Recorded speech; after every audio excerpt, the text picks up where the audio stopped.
জেলটা আমরা একটা কারেকশন সেন্টার চিন্তা করে ভাবনা করা, যেমন জেলখানের ভিতরে যে যায়,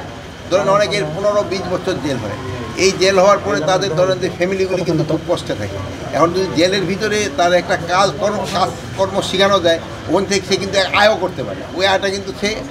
বাইরেও পাঠাইতে পারে, তার ফ্যামিলিরে পাঠাইতে, মানে ফ্যামিলিটাও ভালো চলতে পারে এবং সেও একটা কাজ শিখলো। আবার জেল থেকে যখন বের হয়ে আসলো সে কিন্তু একটা কর্মঠ লোক হিসাবে বেরিয়ে যায়। আর এখন হলো কি, জেল থেকে বের হয়ে আসে মানে কোনো সমাজের সাথে আর মিলতে পারে না, সে কাজ করবো না, যদি সে একটু কর্মঠ হিসাবে আসে, একটা কাজ শিখে আসে, তো বাইরে এসে সে কাজ করে। এই জন্য আমাকে চিন্তা ভাবনা আছে, যদি আল্লাহ আল্লাহ করে যেতে পারি তবে ভালো।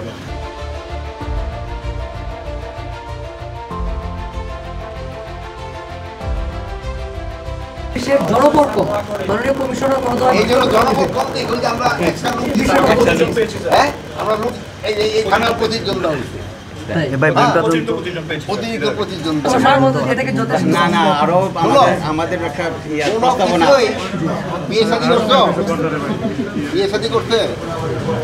দেখবেন রিকোয়ারমেন্ট কিন্তু যতই ফুলফিল করবেন তারপরে আরেকটু দিলে ভালো, বাট আমরা চেষ্টা করতেছি যতটুকু দরকার অতটুকু।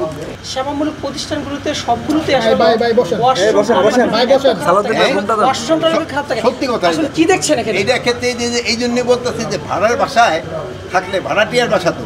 আমরা তো নিজস্ব বিল্ডিং যেসব করতে পারবো, সেই সময় আমাদের কিন্তু ওই সিস্টেমগুলি সব এখানে ধরেন যে যারা সেবা নিতে আসে তারাও কিন্তু অনেক কষ্ট হয়, দেখে তাকে থাকার বসার অনেক কষ্ট, এটাও সত্যি। এই জন্য আমরা কিন্তু ওই যে চিন্তা ভাবনা আছে, যেটা মানে হয়তো হয়েও যাবে আল্লাহ দিলে, যে আমরা ওই যে ইটা যে কি বলে জিডি, তারপরে তোমার ইটা ওই যে কী বলে মামলা এগুলি অনলাইনে করে দেওয়া, তারপরে ধরেন যে অনেক সময় ইন্টারগ্রেশনে করার জন্য একটা কাজের মতো ঘর করে যে অন্যেরও দেখতে পারে।